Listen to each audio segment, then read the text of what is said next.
Buenas noches, queridos asistentes. Muchas gracias por la espera. El día de hoy tendremos nuestra charla virtual titulada Fertilización de frutales y arroz en condiciones de la selva peruana, ¿no? Antes de pasar al tema que nos convoca a esta capacitación, quisiera hablarles brevemente para que conozcan quiénes somos.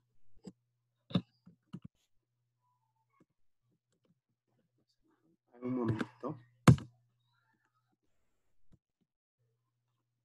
Bien, Molinos y Cía es una empresa 100% peruana dedicada a la importación y comercialización de fertilizantes de alta calidad. Cuenta con más de 25 años de experiencia en el sector agrícola. Para la comercialización de fertilizantes contamos con 7 sucursales a nivel nacional y una amplia red de distribuidores para poder atenderlos en todo el territorio peruano. Nuestra empresa representa a las empresas fabricantes y formuladoras líderes a nivel mundial, como son Haifa, Mosaic, AdvanceX, Campotex, Innofobs, Descenderlo, por mencionar solamente algunos, ¿no? El día de hoy la charla será disertada por el ingeniero Edgardo Luna, quien es nuestro gerente técnico. El ingeniero Edgardo es ingeniero agrónomo por la Universidad Nacional Agraria de La Molina. Obtuvo su grado magíster por la misma universidad, ¿no? En la especialidad de suelos.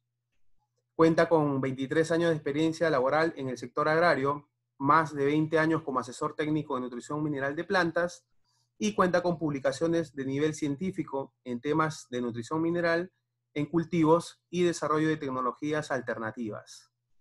Es el actual gerente técnico de nuestra empresa Molinos y Cía Fertilizantes, y le voy a dar paso para que nos pueda hablar del tema del día de hoy. Presenta su pantalla. Por favor.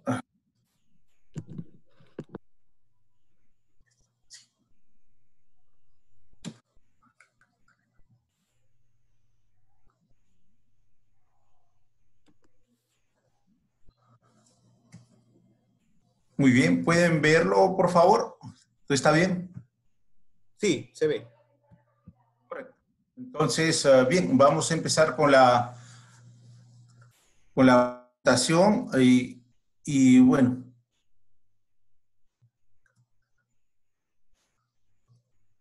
Bien, hoy día hemos acordado hablar un poco sobre la fertilización de frutales y arroz en condiciones de la selva peruana. Bien, como ya lo presentó el ingeniero Diego, quien les habla, yo soy el ingeniero Edgardo Luna y soy parte del departamento técnico de Molinos y Cía Fertilizantes.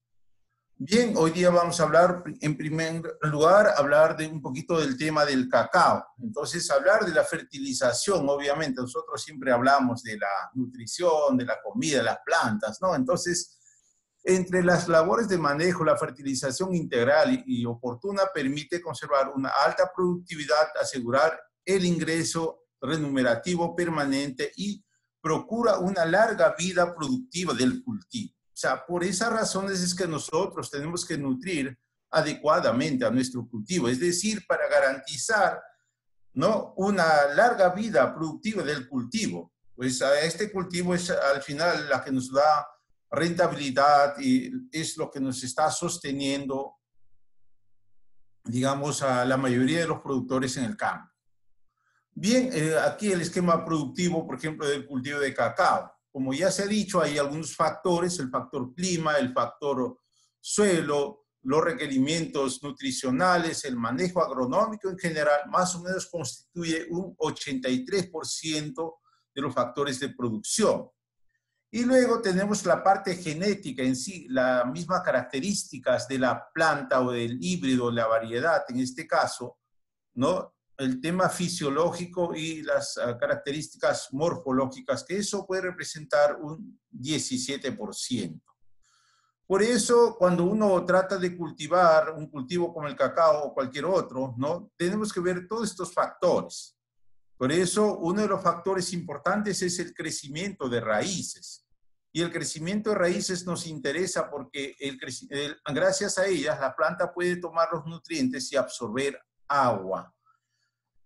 Entonces es importante conocer un poquito el ambiente químico, por ejemplo, el tema del pH, ya que los cultivos mejor dicho, los suelos de la selva tienen pHs muy ácidos y en algunos casos son suelos muy degradados, entonces tienen una baja ACIC, un pH muy ácido y poca actividad microbiana, porque otro de los problemas mayores que hay en las condiciones de la selva es que hay muy poca materia orgánica, ¿no? Entonces, esto es lo que hay que, es decir, poca materia orgánica en el perfil del suelo. Hay materia orgánica, sí, superficialmente, pero en el perfil del suelo hay muy poca materia orgánica. Otro aspecto importante a considerar son las propiedades físicas del suelo. Dentro de esto está la textura, la estructura, la densidad aparente, que son importantes para el normal desarrollo de las raíces. Pues si no manejamos estas condiciones edáficas, difícilmente vamos a poder alcanzar una alta productividad. Repito, hay que formar raíz para que la planta pueda crecer bien y dar una buena producción. Bien, aquí como dice el milagro de la naturaleza, ¿no? Entonces, hablar del milagro de la naturaleza es hablar del agua, ¿no? Del CO2, de la energía solar principalmente. Entonces, y hablar de la nutrición. Dentro de los elementos nutritivos podemos clasificar en tres grupos importantes. Los macronutrientes primarios, que es el nitrógeno, fósforo, potasio. Los macronutrientes secundarios, que es el azufre, calcio, magnesio. Y un tercer grupo llamado los microelementos. Llamados así porque las plantas lo requieren en muy pocas cantidades, pero no por esto dejan de ser importantes, ¿no? Entonces, igual cada uno de los elementos cumple una función importante dentro del desarrollo de la planta. Entonces, los elementos nutritivos son principalmente absorbidos por la raíz y son traslocados conjuntamente con el agua mediante el xilema. Y cuando uno hace las aplicaciones foliares, la traslocación principalmente es vía floema. ¿Okay? Bien, aquí bases de la fertilización. Entonces, para hablar de las bases de la fertilización, hablamos en primer lugar de la demanda nutricional del cultivo, del cual queremos desarrollar. Entonces, cada cultivo, ojo, tiene una necesidad, una demanda, un requerimiento nutricional. Y en base a esto es que nosotros vamos a hacer los programas nutricionales. Y esta información, ojo, hay que correlacionar con nuestra proyección de cosecha. ¿Cuánto queremos cosechar? ¿No? Entonces, una cosa es que, por ejemplo, si hablamos del cultivo de cacao, que queramos cosechar 1.500 kilos, 2.000 kilos, 3.000 kilos o 4.000 kilos, ¿no? Entonces, ¿cuánto queremos cosechar, producir? Entonces, para eso hay que hacer el manejo adecuado del cultivo. Entonces, ¿cuánto demanda? ¿Cuánto hay que poner de nutrientes? Para eso nos sirve esta información. La nutrición en general, como dije, de los macroelementos primarios, secundarios y los microelementos. Luego, para esto es importante saber las características del suelo. Hablar de las características del suelo, saber de su fertilidad natural. ¿Qué tan fértil es este suelo? Y dentro de esto, hablar un poquito de los elementos nutritivos. ¿Cuáles son los elementos más limitantes? ¿Cuáles son los elementos excesivos que de repente, si estamos en condiciones de suelos ácidos, puede haber toxicidad por aluminio, por manganeso? Entonces, justamente esa es la información que nosotros necesitamos para hacer el programa nutricional. De otro modo, igual el tema de la dinámica de algunos elementos, como es el caso del fósforo. Entonces, si estamos en condiciones muy ácidas, ¿qué tan limitante puede ser el elemento fósforo y las bases en general cuando trabajamos en condiciones de suelos ácidos? ¿Ok? Y ahí tenemos los coeficientes de extracción. Entonces, cuando uno habla de los coeficientes de extracción, entonces esto tiene que ver mucho con la profundidad del suelo. ¿Qué tan profundo es el suelo? ¿No? ¿Cuáles son las limitaciones que tiene este? Y sobre eso ver el tema del desarrollo radicular, que tanto se está desarrollando. Pues si hay condiciones de acidez excesiva, posiblemente haya toxicidad por aluminio o por hierro. Entonces, ¿qué tanto se está desarrollando? Entonces, ¿cómo es que hay que mejorar esta condición para favorecer el buen desarrollo de raíces? Y obviamente a esto hay que sumarle la absorción de nutrientes y agua, ¿no? Y luego vemos aquí el otro factor, los coeficientes de utilidad de los fertilizantes. Entonces aquí nosotros vamos a un poco decidir en base a las características de los fertilizantes. Entonces, conocer un poco las características de los fertilizantes, cómo son, qué reacciones tienen. Por ejemplo, si yo estoy en una condición de suelos muy ácidos, ojo, o sea, ¿cuáles son las fuentes que más me convienen, no? Entonces, de acuerdo al tipo de reacción. Entonces, eso lo decido en base al análisis de suelos. Ahora, ¿cuál va a ser mi método de aplicación? Eso es otro punto importante a decidir. Si va a ser en banda, si va a ser localizado, o de repente va a ser en dredge, o de repente va a ser mediante el sistema de riego tecnificado fertilización. Y la humedad, obviamente, eso, si estamos sujetos simplemente a la lluvia o tenemos riego, o de repente no estamos haciendo algún manejo de riego tecnificado. Y finalmente, ver la época de aplicación. La época de aplicación tiene que ver mucho con la fenología del cultivo. Como decíamos en ocasiones anteriores, ¿no? La aplicación de los nutrientes, ¿no? Debería ser cotidiana, ¿no? Porque la planta requiere agua y nutrientes todos los días, pero lamentablemente por circunstancias de la zona, muchas veces no podemos hacer esto, ¿no? Entonces estamos sujetos en la mayoría de los casos a las precipitaciones locales. Bien, aquí, introducción de nutrición en el cacao. Entonces el cacao, aunque es una planta rústica, requiere por lo menos de 12 nutrientes para ser altamente productivo, de los cuales los más importantes son el nitrógeno, el potasio y el fósforo. Hay una relación entre los efectos de la luz y el grado de nutrición del cacao. Es este complejo de fertilización sombra no es uno de los factores más decisivos para obtener buenas producciones por unidad de suelo. Por eso, este dato es importante, el tema del manejo. Entonces, ¿cómo vamos a manejar el cacao? ¿Vamos a manejar bajo sombra o vamos a manejar, digamos, en campo abierto, ¿no? Entonces, cuando tenemos a campo abierto, obviamente ahí tenemos la chance de que va a haber menos humedad de repente, pero la planta tiene la posibilidad de producir mucho más, ¿no? Igual pasa con el café. Entonces, una cosa es trabajar café con sombra o cacao con sombra y otra cosa es a campo abierto. Y normalmente las producciones, el manejo a campo abierto nos dan mejores producciones. Y aquí hablamos de la clasificación de los nutrientes para el cacao. Entonces aquí, dentro de esta clasificación, ojo, como ya dije, el pH es determinante, ¿no? Porque el pH es el que nos va a regular la dinámica de los elementos. Entonces, cuando nosotros un poco empezamos a evaluar el nivel de nitrógeno, de fósforo, de bases en general, como es el caso del calcio, del magnesio, el potasio, ojo, aquí tenemos algunos rangos, ¿no? Entonces, si tuviéramos un suelo ideal, estaríamos, ¿no?, entre un pH de 5 a 5.5 para el caso del cacao, con un nivel de materia orgánica en porcentaje que va de 1.5 a 3%, el total de fósforo en ppm es de 15 a 25 ppm, potasio intercambiable de 0.25 a 0.30, magnesio intercambiable de 0.25 a 0.40 y una SIC que esté más o menos entre 12 a 15 centimoles de carga, ¿no?, por kilogramo de suelo. Entonces, esas son más o menos las condiciones que exige el cultivo. Entonces, nosotros tenemos que buscar justamente esta condición. Ahora, ¿de qué va a depender esto? Obviamente va a depender del suelo, ¿no? Entonces, ¿en qué tipo de suelo estamos trabajando?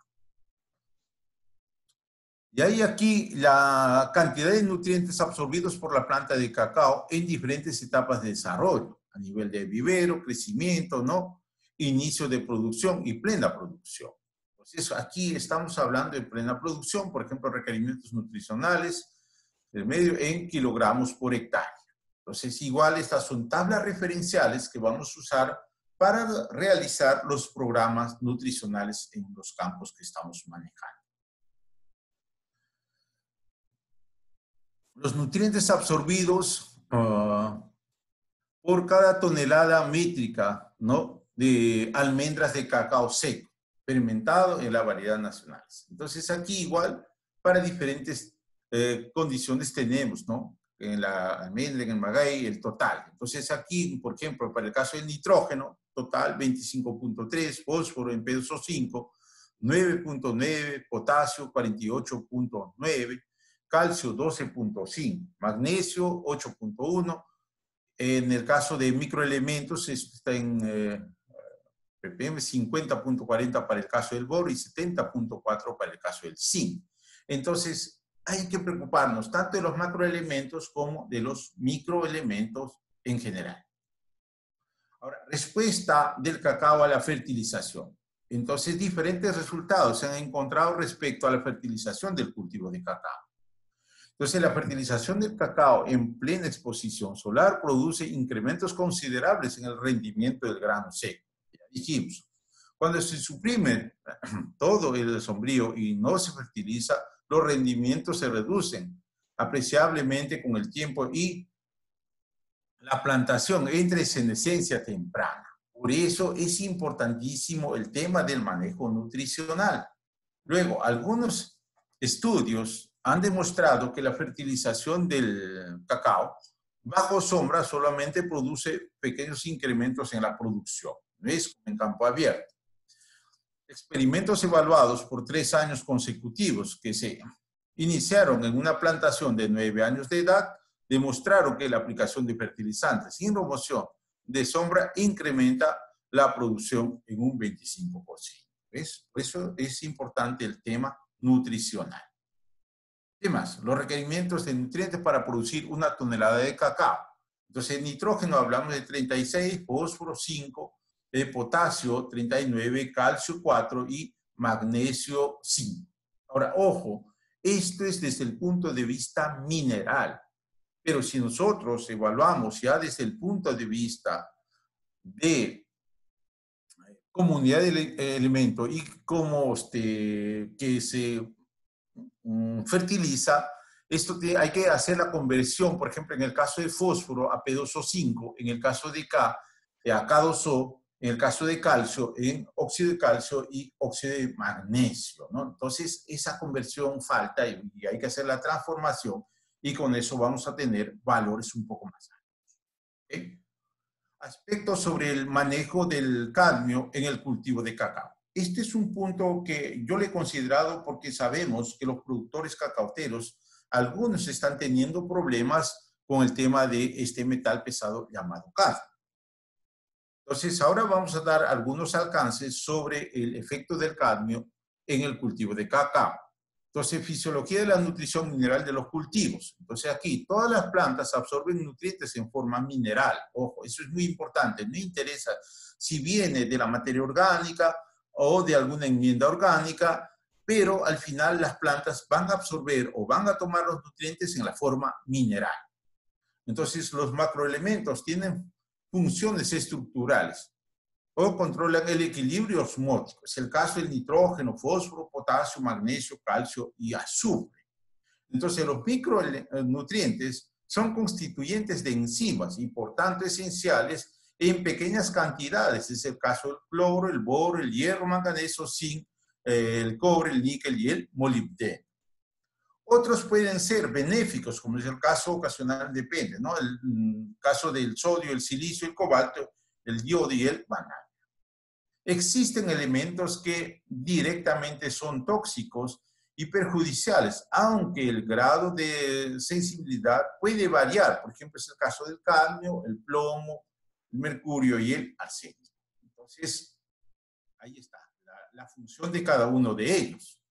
¿Qué son los metales pesados? Entonces, algunos metales pesados pueden ser micronutrientes y no tener un comportamiento tóxico a menos que su concentración sea excesiva. Pero como definimos una concentración excesiva y qué factores pueden afectar este valor, entonces la literatura sobre nutrición vegetal habla inicialmente de elementos traza, es decir, concentraciones muy bajitas, menores que 1 gramo por kilogramo. Entonces aquí, ¿qué son los metales pesados? Posteriormente se ha intentado clasificar los micronutrientes y los elementos tóxicos con varios criterios, no siempre exitosamente. Entonces, un metal pesado es aquel elemento de alta densidad y con la capacidad de reemplazar o desplazar otros elementos inhibiendo su funcionamiento. Es decir, por ejemplo, aquí un metal pesado no puede estar en biosólido, de ahí pasa al suelo, el suelo, la planta toma el elemento y esto, ¿no? Las personas que consumen el fruto, el tallo, la parte productiva del cultivo, no lo consume el hombre. Es el caso del cacao, por ejemplo, ¿no? Se procesa, digamos, las semillas y al final se hace el chocolate y el chocolate lo consume el hombre. Entonces ahí es la cadena que puede seguir, por ejemplo, el metal pesado. ¿Qué son los metales pesados? Como dice aquí, los metales pesados tienen una elevada remanencia y se acumulan en la cadena alimenticia. Desde hace algunos años se habla de problemas relacionados con la salud de distintos aspectos. Entonces, por ejemplo, el plomo, afección de la capacidad intelectual y desarrollo de neonatos. El cadmio, daño renal. Arsénico y mercurio, cáncer y numerosas afecciones nerviosas. ¿Ves? Entonces, este es el efecto que puede causar los metales pesados en general, ¿no? Que al final, ojo, esto nos pasa a todos nosotros. Ahora, ¿qué más? El cadmio puede afectar el desarrollo del cultivo en concentraciones elevadas por encima de 100 ppm. El síntoma es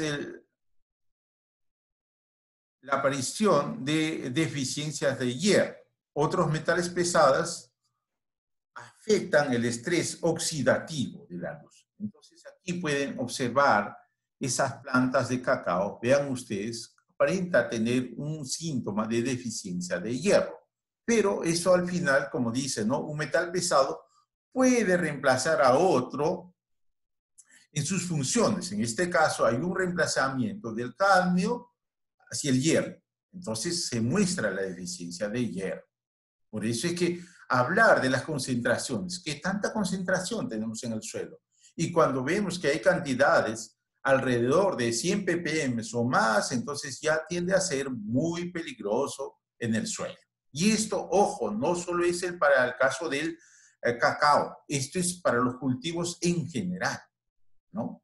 Entonces el tema de los metales pesados, no crean que solo está en el cacao, está en los frutales, está, por ejemplo, en los paltos, en la uva, en el espárrago mismo, ¿no? Y así por el estilo, depende dónde estemos trabajando.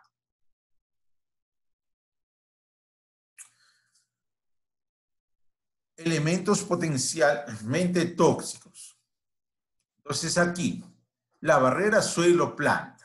Entonces aquí hay un primer grupo que tiene una solubilidad limitada. Es el caso de la plata, el cromo, el estroncio, el titanio, el yodo y el zirconio.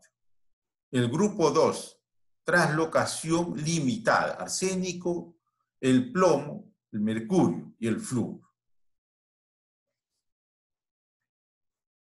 Fitotóxico, altas concentraciones, el boro, el cobre, el manganeso, el molibdeno, el níquel, el titanio y el zinc. Y un grupo 4 de riesgo, el cadmio, cobalto, el molibdeno y el selenio. ¿Ve? Entonces aquí hay toda una clasificación, por eso es importante un poco saber la dinámica de estos elementos en el suelo. Ahora, los factores más importantes que regulan la disponibilidad de los nutrientes también influencian en la toxicidad de los metales pesados. Por ejemplo, la acidez, la textura del suelo, la profundidad de enraizamiento del cultivo y finalmente la presencia de contaminación fundamentalmente el problema, ¿no? Entonces aquí, por ejemplo, uno trata de llevar a un pH ideal entre 5.5 a 6 y de repente este es el pH ideal para un metal pesado. Entonces, ahí viene un poquito el tema del manejo de suelos. ¿Cómo lo hemos estado manejando? Y si, por ejemplo, yo tengo un suelo contaminado, ¿cómo contrarresto la toxicidad del metal pesado? Entonces, para esto igual se han hecho algunas pruebas, entonces, de los cuales vamos a hablar a continuación, ¿no? Por eso es importante, damos sí la condición, pero en esta condición el metal puede ser mucho más disponible y puede ser absorbido fácilmente por la planta. Entonces, necesitamos poner algunas barreras. Por ejemplo, aquí, el problema del cadmio en el cacao. Entonces, puede haber de un biosólido, por eso el tema de los residuos. Esto pasa, por ejemplo, al suelo, y del suelo, ojo, la planta toma el elemento y al final tenemos los productos. Y estos productos, ojo, son consumidos por los humanos. O sea, esta es la cadena. Por eso hablamos, las plantas de cacao absorben cadmio que existe en la naturaleza, en los suelos, y los concentran en las semillas grasosas. Según la región, el grado de concentración de los metales pesados es diferente, ¿no? Claro, obviamente esto es una investigación que hizo el doctor Hugo Amaní, de la NASA, ¿no? Tingo María. Puede provenir de material presencial del suelo, explotaciones de minas, quemas de basuras, uso de lodos urbanos, agroquímicos, gases de industria, derivados del petróleo o su quema. Ojo, entonces aquí las fuentes, ¿de dónde vienen, no? Material parental del suelo, o sea, naturalmente puede estar en el suelo, de las explotaciones mineras, de las quemas de basura, de los usos de los lodos urbanos, que muchas veces nos dicen, oiga, abonos orgánicos y tanta cosa que se puede hacer. Todo tiene que ser con análisis.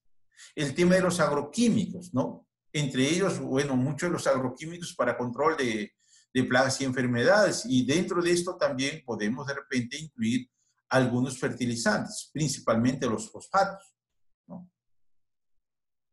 Se ha encontrado presencia de cadmio en niveles tóxicos, a su vez, en almendras de cacao, con cantidades superiores a 1 ppm, ¿ve? De cadmio. Entonces, cuando ya se tiene este valor en la almendra, ojo, esto ya tiene mucho riesgo. Posiblemente no se pueda comercializar, ¿no? La venta de cacao proveniente de los lugares contaminados podría poner en riesgo la adquisición de este producto en los mercados internacionales. Obviamente, ahí viene el castigo del precio, ¿no? Entonces, por eso, así no tenga, pero basta que tengas algún antecedente y ya te castigan con el precio. Entonces, esto es otro punto importante a considerar. El cadmio en el ser humano causa alteraciones a nivel enzimático, renal, respiratorio y digestivo. Además, tiene una vida media en el organismo y muy prolongada, ¿no? Entonces, eso es el efecto que puede tener. Luego, ¿qué más? El cadmio como metal pesado de bandera. El cadmio está presente como cadmio más 2, ion cadmio más 2, en la mayoría de los suelos. Ahora, esto se combina con el cloro, con el sulfato y forma compuestos solubles, ¿ven? Entonces, ahí está un poquito el detalle. Entonces, cuando ya es una formación de cloro con cadmio o cloro con sulfato, ¿no? Entonces, es mucho más dinámico en el suelo. Se mueve mucho más. Se combina con el azufre en suelos reducidos o inundados, ¿no? Su solubilidad es dependiente del pH. En suelos ácidos es muy móvil, ¿no? Eso es lo que decía hace un momento. No se fija en el suelo con el fósforo, con el zinc y con el plomo. No se fija, ojo, no se fija. Pero que o sea, el zinc, el fósforo, el plomo se puede fijar en el complejo de cadmio, pero en el caso del zinc no, o sea, es muy móvil, ¿no? Entonces, por esa razón es que más está en la solución suelo. Tiene un radio iónico similar a la del calcio y lo sustituyen minerales huecos en la absorción radical. Entonces aquí igual los metales pesados de los fertilizantes y las enmiendas. Entonces aquí, por ejemplo, tenemos el caso del cadmio, vean ustedes en el tema de los fertilizantes fosfatados, ¿no? Entonces tengo aquí de 0.1 a 190. Los fertilizantes nitrogenados de 0.1 a 9, en las enmiendas calcáreas de 0.05 a 1.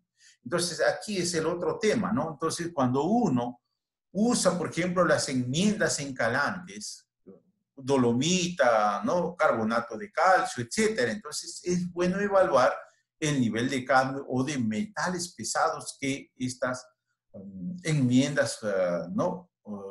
Contienen.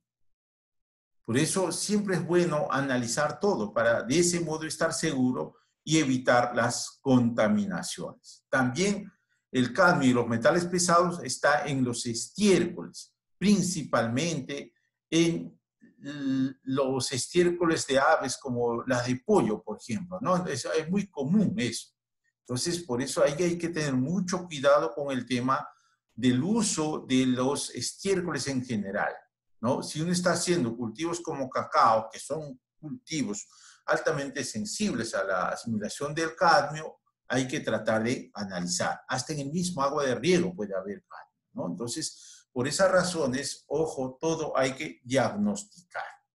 Por eso los fertilizantes fosfatados, producto de la minería, con frecuencia son portadores de metales pesados. Por eso las empresas como Molinos siempre damos nuestro certificado de los productos que comercializamos a nivel nacional de calidad y de metales pesados, ¿no? Una empresa seria siempre hace eso. Algunos pesticidas, verde caldo bordalés, poseen también metales pesados. Las enmiendas orgánicas, como ya dije, los abonos, los estiércoles, pueden acumular o promover los metales pesados. ¿Y hay qué más? Aquí, la Unión Europea propone los límites para el cadmio, los fertilizantes fosfatados. Entonces aquí dice, ¿no? 20 ppm, ojo, eso va a producir más o menos 9. 40 ppm de cadmio, eso más o menos va a ser el 45%, 18. Y 60 ppm es 17, ¿no? El 45%. Entonces, basado en un estudio de impacto de fertilizantes, menores a 20 ppm de cadmio en P2O5, no debería causar acumulación, pero aquellos valores mayores a 60 ppm de P2O5 sí pueden presentar un riesgo. Entonces aquí igual. Ahora, el cadmio está siempre adjunto a las rocas fosfóricas sedimentarias. Esto es parte de. Entonces aquí tenemos una lista de rocas fosfóricas y los niveles de cadmio, los cuales van desde 6 hasta 92. Entonces, aquí está el tema, ¿no? ¿Y por qué resaltamos esto? Porque todos los fertilizantes fosfatados tienen como insumo a la roca fosfórica. Entonces, ojo, o sea, todos los fertilizantes fosfatados, ¿no? Van a tener de algún modo una pequeña cantidad de cadmio, el cual va a depender mucho del origen, de la roca que están usando para la fabricación de los fertilizantes, como es el caso del fosfato diamónico, el fosfato monoamónico, el ácido fosfórico inclusive, ¿no? Entonces, eso es importante. De ahí aquí, por ejemplo, ¿no? Un certificado de análisis de calidad. Por ejemplo, aquí yo tengo el Macrocenter, el de cadmio tan solo tiene 3.10, ¿no? Es muy bajo dentro de lo que se puede considerar, no hay problema. Entonces aquí tengo igual del fosfato monoamónico. Fosfato monoamónico de Molinos tenía, al menos este lote reportó 0.2 ppm de cadmio. O sea, es casi nada, es decir, productos de excelente calidad. No hay problema. De ahí hablamos un poquito de la evolución de los fertilizantes fosfatados. Entonces aquí, por ejemplo, el fosfato diamónico viene de 1940, el fosfato monoamónico 1950, y ahí este producto premium, el Macrocenter SZ, es del 2003. Entonces aquí vamos a presentar algunos beneficios del producto Macrocenter. Este producto está hecho con la tecnología Fusion de Moshine, que es la empresa americana que fabrica los fertilizantes fosfatados como el diamónico, el monoamónico, cuyo producto premium por el momento es el Macroessential SZ. Ahora, ¿qué es lo que es ahora? Los beneficios del Macroessential SZ, ¿no? Tenemos una excelente distribución, ya que tanto el nitrógeno, el fósforo, el potasio y el azufre están en la misma molécula. Por lo tanto, su distribución va a ser muy homogénea en los campos. A diferencia de que si uno pusiera azufre y zinc, ¿no?, en una mezcla física, va a estar muy distanciada. Es de la misma eficiencia. ¿Aló? Sí, ingeniero Edgardo, disculpe, para todos los invitados, por favor, si van a hacer unas preguntas, ahí debajo tienen la opción para hacer preguntas y respuestas, hacerlos por ese medio, para evitar un poco interrumpir la exposición y ver las respuestas al final. Sí, gracias. Siga, ingeniero, adelante. Ya, muy bien. Entonces, como decía, esa es la gran diferencia. El otro tema importante es que el Macroessential está hecho del fosfato monoamónico. O sea, el insumo que se usa para el Macroessential es el fosfato monoamónico, que tiene una ley 1152. Y alrededor de esta molécula es ácida, ¿no? Entonces la reacción en el suelo va a ser ácida. Entonces eso muchas veces favorece la asimilación del fósforo, mucho más que la del diamónico, que tiene reacción alcalina, donde alrededor de la molécula vamos a tener pH 8. ¿Ok? De ahí tenemos aquí un poquito la respuesta, ¿no?, en el cultivo. Si aquí comparamos fosfato diamónico versus el Macroessential SZ, definitivamente el tratamiento con Macroessential SZ tuvo un mayor desarrollo de raíces, y eso se debe justamente al tipo de reacción y a la inclusión del zinc, que favorece el crecimiento de raíces, activando la hormona del crecimiento. A diferencia del diamónico, al no tener zinc en su composición y al tener una reacción alcalina, no tiene la misma respuesta para activar raíces, ¿no? Entonces, este punto es importante. Por eso es que nosotros estamos tratando de promocionar este producto con buenos resultados en condiciones de selva, ¿no? Aquí igual en un campo de arroz, ¿no? Vean ustedes la gran diferencia entre una planta tratada con diamónico y con Macroessential SZ. Lo mismo de la imagen anterior, pero esto en campo definitivo.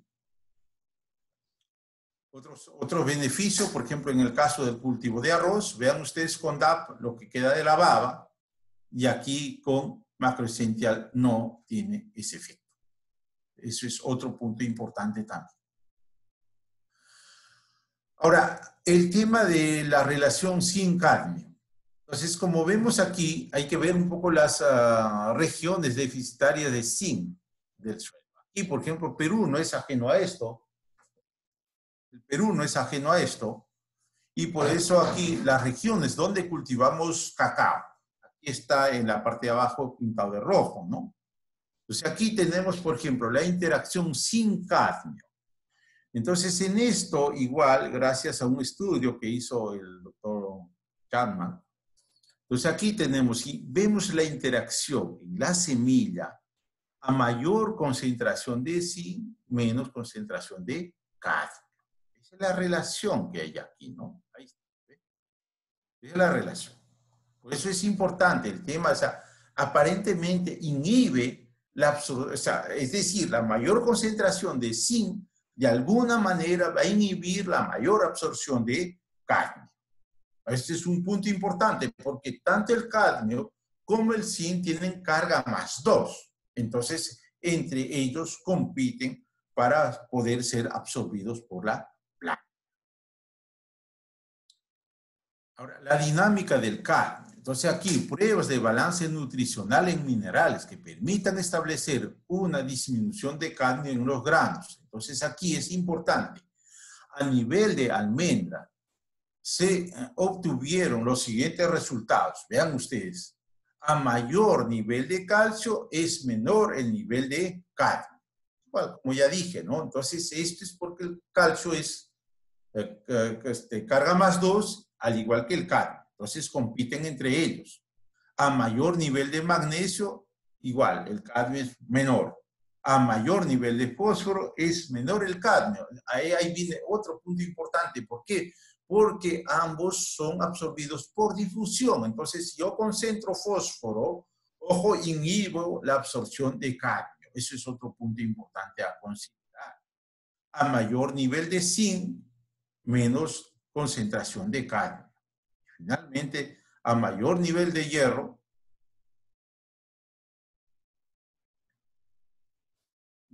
es menor el nivel de cadmio.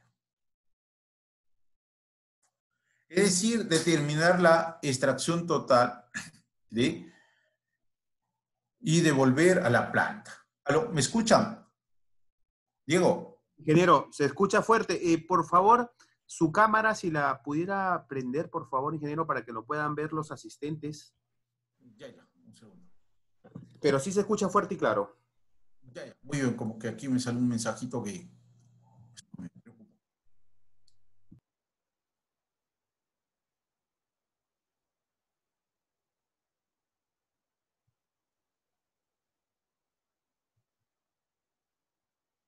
Por eso, consideraciones importantes. Es importante considerar que la planta de cacao no necesita cadmio para sus procesos y que los elementos que transportan zinc también transportan cadmio. Cuando hay ausencia de zinc en el suelo, la planta tiende a absorber mayor cantidad de cadmio. Entonces, la solubilidad del cadmio es mayor en un pH más bajos, por lo que se podría variar la disponibilidad de cadmio en suelos controlando con el pH del suelo. Este es un punto importante. Esto ya es en sí el mismo manejo. Por eso hay que resaltar que existen genotipos de cacao, variedades de las especies que presentan una mayor absorción de cadmio en la planta que otras y que la distribución de la misma planta varía de la concentración de la raíz, el tronco y la semilla de acuerdo a la variedad.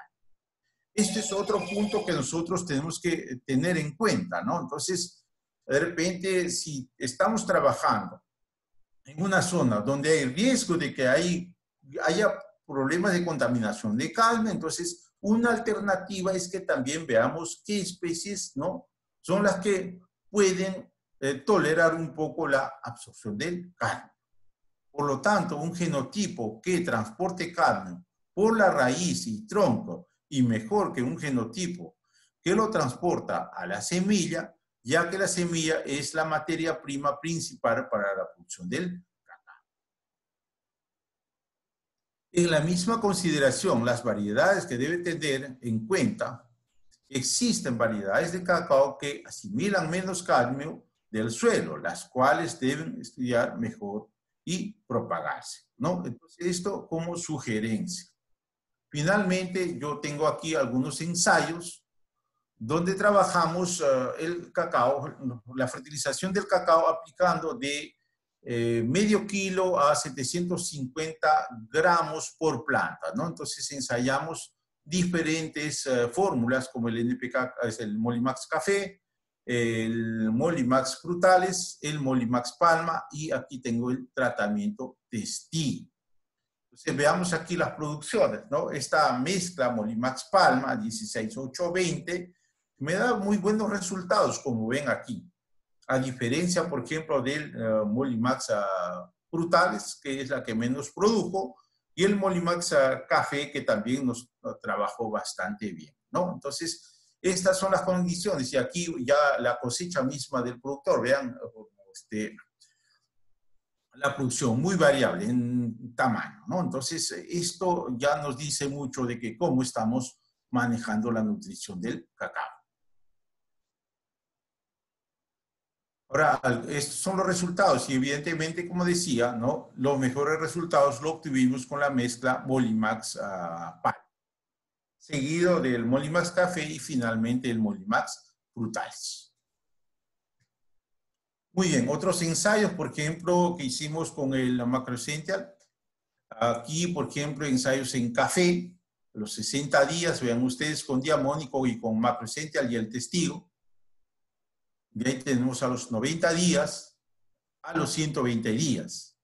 ¿No? Vean esa gran diferencia a los 120 días. la misma estructura de la planta, ¿no? A pesar de que estamos trabajando en suelos ácidos, vemos que tenemos muy buena respuesta. Y eso posiblemente se deba al nivel de zinc, ¿no?, que estamos incluyendo en este programa. Y a los 180 días, vean ustedes. Aquí, sin la fertilización, con diamónico y con el macrocenter. Vean ustedes, ¿no? Esa gran diferencia en cuanto al desarrollo del cultivo. Bien, ahora vamos a tocar un poquito el tema del cultivo de papaya. Entonces, al final vamos a dar un tiempo para poder responder todas las preguntas. Entonces, para, ¿no?, de ese modo, tratar de avanzar con la planta. El papayo es una planta de crecimiento rápido y continuo, con un ciclo de cultivo relativamente prolongado. Entre los frutales es el más rápido crecimiento y temprana producción, por lo que se tiene altos requerimientos nutricionales durante todo el ciclo.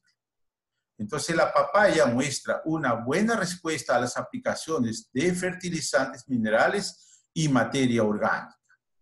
Es decir, la fertilización, el programa de fertilización tiene como objetivo, ¿no?, restituir o aportar los nutrientes deficitarios en el suelo con relación a las exigencias del cultivo. Los factores que deben considerar son, ¿no?, la edad de la plantación, ¿no?, cantidad de nutrientes que hay en el suelo, como ya dijimos inicialmente, ¿no?, los rendimientos esperados. Por eso es que en el caso de papaya, por ejemplo, ¿cuánto esperamos cosechar? 60 toneladas, 80 toneladas, 120 toneladas por hectárea. Entonces hay que proyectarnos a eso, ¿no? Entonces, por eso el nivel nutricional siempre está sujeto a la proyección de cosecha. Y también vemos aquí, si estamos trabajando en una zona de trópico, de selva, entonces siempre va a haber fuertes precipitaciones, entonces va a haber pérdidas por lixiviación, y como en estas épocas secas que ya empezamos estos meses, ¿no?, posiblemente también haya el tema de la volatilización de algunas fuentes, como es el caso de la urea. Entonces, para esto es importante la forma de la aplicación, el tipo de riego que estemos aplicando y finalmente la época y la prioridad de la aplicación. Y hay aquí, bueno, el estudio de un estudio de extracción de nutrientes, por el caso de papaya. Aquí nos dan datos, por ejemplo, para una producción de 50.000 kilos, es decir, 50 toneladas. Vean ustedes, ¿no?, las extracciones y los requerimientos para cada uno de los elementos. Entonces, esta es, digamos, una base fundamental para nosotros hacer la proyección de la cosecha. Entonces, si esto es la extracción, entonces hay que tratar de trasladar esto a la cantidad de fertilizantes o de nutrientes en general que requiere el cultivo. Igualmente aquí las recomendaciones de fertilización de acuerdo a la edad de las plantas de papaya para una población de 2.000 plantas por hectárea. Este es otro tema importante, ¿no? O sea, la predicción de cosecha también tiene que ver con la densidad de la plantación. Entonces aquí, para el caso de nitrógeno, por ejemplo, de 2 a 6 meses en unidades de nitrógeno debe estar entre 20 a 40. De 6 a 12 meses de 40 a 60. ¿No? De 1 a 2 años de 60 a 120. En total, en este ciclo, estamos manejando niveles de nitrógeno que pueden ir desde 120 hasta 220 unidades de nitrógeno. En el caso de fósforo, ¿no?, si trabajamos inclusive en suelos ácidos donde tenemos una baja eficiencia en cuanto al uso del fertilizante fosfatado, tenemos requerimientos que van de 250 a 360 unidades de fósforo. Para el caso del potasio puede estar entre 150 a 230. Esto también va a depender mucho del nivel nutricional del suelo. En el caso del magnesio, ojo, el magnesio es uno de los elementos que da color, por lo tanto necesitamos poner una buena dosis de magnesio para justamente asegurar el color, ¿no? Entonces, un poco la papaya se vende por eso, ¿no? Es el color externo e interno de la fruta. Por eso es importantísimo considerar el tema del magnesio, zinc que puede estar entre 2 a 5 unidades En el caso de hierro, bueno, en la selva hay, en el caso de boro, por ejemplo, que es uno de los elementos más limitantes en la selva, de 0.5 a 1.5 unidades. Ahora, ojo, esto va a depender mucho también de la población, ¿no? A mayor población, ojo, las unidades de estos elementos posiblemente van a ser superiores a estas cantidades. Aquí tengo el análisis de suelo de la zona de Madre de Dios. Entonces, veo que aquí tengo, por ejemplo, este es un campo de la zona de Tambopata. Fundo 2 manantiales. Entonces, aquí, por ejemplo, veo el pH es extremadamente ácido, 3.93. Entonces, el nivel de materia orgánica igual es muy bajo, 0.82. Fósforo, vean ustedes, ¿no? 2.1, o sea, estoy hablando prácticamente de un suelo altamente degradado. Potasio, 80, pero si yo voy al potasio intercambiable, 0.22, ¿ve? Este valor debe estar por encima de 35. Entonces necesitamos fertilizar con niveles altos de potasio. Calcio, magnesio, bajísimos, ¿no? No hay bases prácticamente. Entonces aquí necesitamos de repente encalar el suelo, dar las condiciones para esperar una alta productividad. Y si yo veo aquí el nivel de acidez total, 0.8, de la suma de cationes es más o menos casi el 40%, ¿no? Entonces, esto igual es una condición muy ácida y a mi criterio necesita hacer un mejoramiento del suelo. En cuanto a los elementos menores, por ejemplo, boro, 0. En este caso, sí, necesariamente si vamos a aplicar, vamos a cultivar papaya, necesitamos aplicar boro por lo menos 3 unidades como mínimo. Zinc, mira, de zinc tan solo tiene 0.9 y la planta más o menos requiere algo de 5 unidades de zinc. Entonces, igual hay que tratar de poner zinc en los programas nutricionales. El resto de los elementos está dentro del rango, no hay problema, ¿ok? Entonces, en base a esta información, hemos tratado de hacer un programa. Entonces, yo aquí tengo un programa de papayo basado en 14 meses. Entonces, mi sugerencia es aplicar dolomita. Por lo menos aplicar, bueno, no hice el cálculo exacto, pero por lo menos tiene que aplicar 1 tonelada, ¿no? Ese es mi estimado. De ahí tenemos aquí, vamos a empezar a aplicar 25 gramos al momento del trasplante, de una mezcla del Macroessential SZ más Cayman, ¿no? 25 gramos por planta. De ahí al primer mes vamos a aplicar igual 50 gramos de lo mismo por planta. Es el primer mes. Uno es al trasplante en el primer mes. Luego aplicaremos el Molimax Super 12, ¿no? 50 gramos. Eso al segundo mes, porque ya aquí, en este momento, ya la planta requiere nitrógeno, necesita desarrollar más, por lo tanto necesita nitrógeno. Entonces ya le damos un plus, ¿no? De nitrógeno, pero mantenemos igual el nivel alto de fósforo, ¿no? El Molimax Super 12 es un 12-24-12. Luego, a partir del tercer mes, donde teóricamente ya inicia la floración, esto también, esta tabla, de repente había que tratar de ajustar con la zona donde se está trabajando para ver si, y la época, obviamente, para ver si esto está coincidiendo. Si no, había que tratar de variar en algo lo que pasa en el campo. Luego aplicamos la mezcla Molimax NPK café. Es un 18-8-18 con magnesio y azufre y microelementos. 70 gramos por planta. Y ahí repito, al cuarto mes y al quinto mes, 80 gramos por planta. Luego, al sexto mes, ya va a empezar el llenado del desarrollo de frutos. Necesito una fórmula más alta en potasio. Entonces acudo a la mezcla Molimax frutales, que es un 15-10-25, con 2 de magnesio y más microelementos. Entonces aplico 80 gramos y nuevamente en el séptimo mes aplico los 80 gramos de Molimax frutales. Con eso más o menos al octavo mes se debe iniciar las primeras cosechas. Entonces de ahí alternamos entre usar Molimax NPK Café con Molimax frutales, ¿no?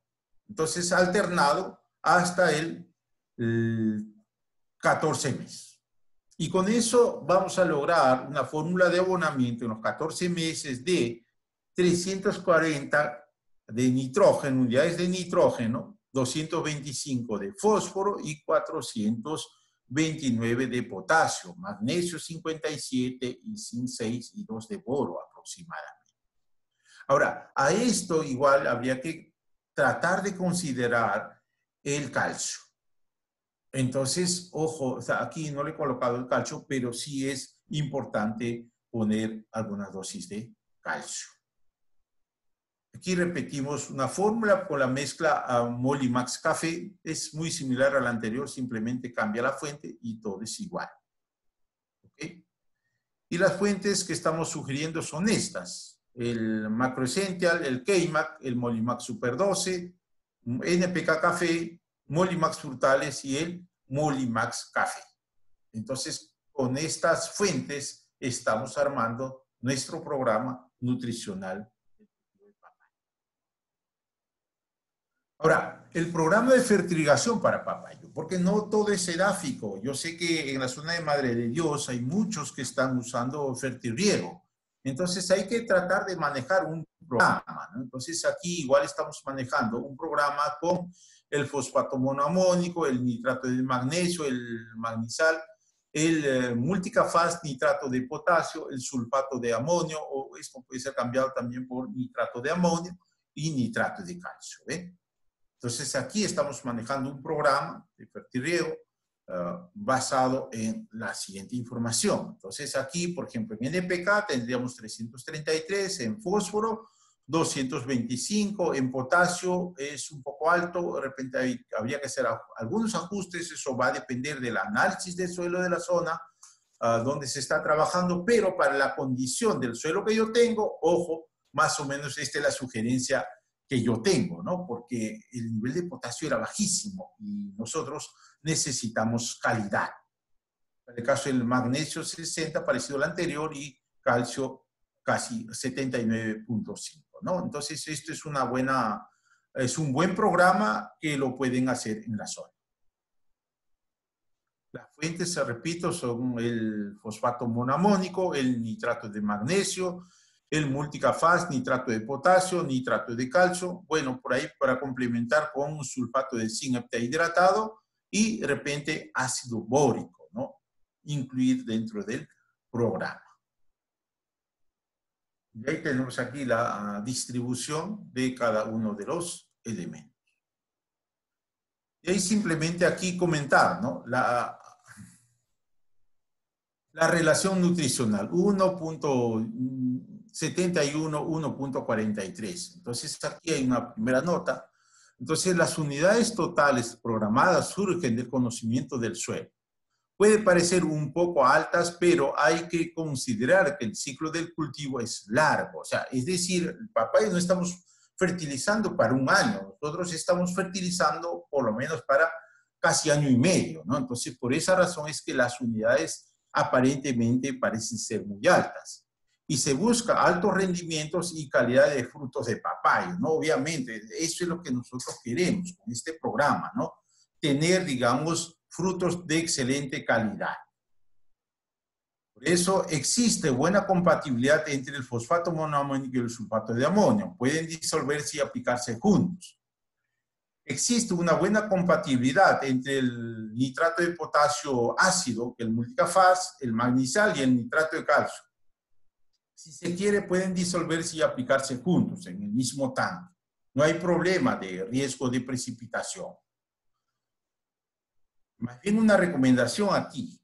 Nunca mezcle el fosfato monoamónico con nitrato de calcio en el mismo tanque o en el mismo depósito, puesto que estos van a reaccionar inmediatamente. Finalmente, una práctica también muy conveniente es disolver el nitrato de calcio en depósito por separado y aplicarlo al final en los riegos en forma independiente a los otros productos. Esto es una práctica que es muy común en muchas zonas, ¿no? Pero también había la chance de mezclar con nitrato de amonio, perdón, con nitrato de magnesio y con nitrato de potasio. Pero si usted está usando no nitratos sino sulfatos, en esos casos, ojo, el nitrato de calcio va solo. El nitrato de calcio no se puede mezclar con ninguna fuente de sulfatos. Pues si mezclamos, por ejemplo, con sulfato de magnesio, va a precipitar. Entonces, no es conveniente. Y ahí hablar un poquito del tema de arroz ahora, ¿no? Son 3 cultivos que hemos tocado, un poquito largos. Entonces, bien, para el tema del arroz es importante el momento de siembra. Estos meses, mayo, sobre todo mayo, creo que es el mes más adecuado para sembrar arroz. Entonces, en la selva baja, como dice aquí, ¿no? El esquema, vean ustedes el tema de la luz, de la radiación solar. Entonces, cuanto más radiación tenemos más chance de tener mayores producciones. Entonces, para esto, ojo, es importante el tema de la semilla. Necesito usar semillas de buena calidad. Por lo tanto, ¿no? Esto es base fundamental para alcanzar la alta productividad. Otros datos importantes es el tema de la nivelación de los campos, ¿no? Hacer una buena nivelación del terreno para el buen manejo del agua. Vean ustedes aquí campos con mala nivelación, ¿no? Y para tratar de pasar a campos con buena nivelación. Esto es un punto importante, ¿no? Una mala nivelación nos va a afectar el cultivo, nos va a afectar la densidad y llegar hasta aquí, como dicen, ¿no? Entonces, alcanzar muy altas producciones. Vean ustedes campos mal nivelados, ¿no? Hay erosión, etcétera, etcétera. Entonces, a diferencia de un campo bien nivelado. El tema del nitrógeno en el arroz y en la mayoría de los cultivos es importantísimo. Pero en el caso del arroz, de manera particular, es importantísimo en el momento del macollamiento. El momento de macollamiento, inicio del macollamiento activo, es fundamental que la planta tenga suficiente nitrógeno. Y otro momento crítico en el arroz, en cuanto a nitrógeno, es el inicio de panoja. Es decir, el punto de algodón, ¿no? Cuando está empezando panoja. Ahí igual, esos 2 momentos son los 2 momentos críticos para poder alcanzar una alta productividad. Es el punto de algodón. Los síntomas de eficiencia, ¿no? El amarillamiento de las hojas, que empieza de las hojas basales, ¿no? Entonces, como vemos acá, vean ustedes, ¿no? Campo, ahí está. El amarillamiento de las hojas. Fuentes que se pueden usar, fuentes nitrogenadas, en el caso del arroz, podemos usar la urea, el sulfato de amonio, el Molimax nitros y la urea azul. Ahora, el riesgo, por ejemplo, de usar la urea normal es el tema de la volatilización, ¿no? Entonces, esta urea, gracias a la enzima de la ureasa, se convierte en amonio y este amonio, ojo, si no hay las condiciones adecuadas, por ejemplo, tenemos un exceso de lámina de agua, ¿no? Entonces, el amonio se va a volatilizar en la forma de amoníaco. Por eso, cuando manejemos arroz, tratemos de manejar a mínima lámina, ¿no? Entonces, de ese modo vamos a evitar el tema de la volatilización. Aquí, vean ustedes, ¿ven? Una cosa es aplicar como aquí se está haciendo en el lado izquierdo y otra cosa es en el lado derecho. Ahora, el tema de la inclusión, de la incorporación de las fuentes también es importante. Dentro de esto, por ejemplo, la urea es el elemento más volátil. Pues si uno no incorpora, entonces vamos a tener grandes pérdidas por volatilización a diferencia del sulfato de amonio. Entonces, una alternativa para esto es el Molimax nitros. El Molimax nitros tiene una composición de 33% de nitrógeno, 0 fósforo y 11% de azufre. Entonces, aquí tenemos un esquema de tal forma de que, mira, el gráfico, la línea azul es la de la urea y la del rojo es del Molimax nitros. Se volatiliza mucho menos. Y a la vez, si vemos esta imagen donde tenemos deficiencia de azufre, también nos corrige ese problema. Entonces, cuando vemos que hay un cierto amarillamiento en los brotes, el agricultor cree que es falta de nitrógeno y sigue aplicando urea. Eso no se corrige con la urea. Esto tenemos que solucionar aplicando el Molimax Nitros. Entonces aquí igual simplemente para el ejemplo, ¿no? La diferencia en la hoja. Una hoja tratada, una planta tratada con urea sola y una planta tratada con Molimax Nitros. Entonces esa es la gran diferencia, ¿sí? Entonces aquí igual, ¿no? Tenemos lo mismo. Tenemos plantas tratadas con urea, con Molimax Nitros. Mira con urea cómo, o sea, se quema mucho más la hoja, a diferencia del nitros o el mismo sulfato de amonio. Y el productor que trabaja normalmente con urea tiene ese problema, ¿no? En el caso del fósforo, si no aplicamos fósforo, simplemente no hay buen macollamiento, como se puede ver en este ensayo. Vean ustedes, ¿ven? No se aplicó fósforo y la planta retarda más su desarrollo vegetativo, es decir, prolonga mucho más, y eso hace de que también genere mayores costos de producción. Aquí igual tenemos un ensayo, ¿no? Donde aplicamos niveles bajos de fósforo y veamos, ¿no? En la medida que incrementamos el nivel de fósforo, también mejora el tema del macollamiento, pero hasta cierto punto. Más allá de esto, no crean que siempre si aplicamos más fósforo va a ser mucho mejor, tampoco no es así. Hay un límite en cuanto a la respuesta del cultivo. Ahora, la movilidad del fósforo es realmente muy lenta en el suelo, ¿no? Entonces casi no se mueve el fósforo. El fósforo en el suelo se mueve por difusión. A diferencia del nitrógeno y del potasio, sobre todo el nitrógeno que tiene una gran movilidad en el suelo, el potasio tiene una movilidad intermedia y el fósforo tiene una muy baja movilidad a nivel del suelo. Entonces, por lo tanto, las aplicaciones de fósforo después del trasplante no son las más recomendables. Por eso nosotros, por experiencia que traemos, estamos sugiriendo la aplicación de fósforo como abonamiento de fondo en la presiembra, ¿no? En el batido puede ser, por ejemplo, ¿no? Antes del trasplante.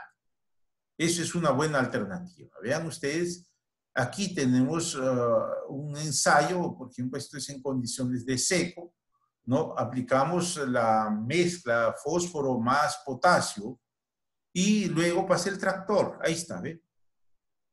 En condiciones de costa, pero esto igual nos resulta como una buena alternativa, ¿ve? Esto igual en la selva, ¿no? Aplicamos primero aquí en el batido, luego en el trasplante. ¿Ya? Ahí está. Y la respuesta es esta, vean ustedes, ¿eh? Y sistema tradicional con abonamiento posterior a la siembra y aquí en la presiembra. Ahí está la gran diferencia en los métodos de aplicación de fósforo. Ya lo vimos. El caso del potasio. Potasio es fundamental para varias funciones en realidad, ¿no? Entonces su aplicación es al inicio y en el punto de algodón o inicio de panoja. Esos son los dos momentos críticos para la aplicación del potasio. Entonces, una de las funciones que tiene el potasio es el tema del llenado de granos, ¿no? Entonces, aquí, a ver, un poquito, ahí está. Vemos aquí, por ejemplo, la traslocación. Eso es una de las funciones importantes que tiene el potasio en cuanto al llenado de granos. Entonces aquí, panojas llenas y con buen peso, ¿no? Eso es lo que nos va a garantizar una buena dosificación con potasio. Es decir, si aplicamos niveles altos de potasio, tenemos granos llenos. Y si no tenemos suficiente potasio, habrá muchos granos vanos. Esa es la consecuencia. Y hay aquí la deficiencia de potasio. Vean ustedes, esa panoja, ¿eh? Los granos no están llenos, ¿eh? Entonces, la deficiencia marcada de potasio. Luego aquí, en cuanto al tamaño de panoja, ¿eh? Sin potasio y con potasio adecuado. Por esa razón es que igual hay que dosificar bien.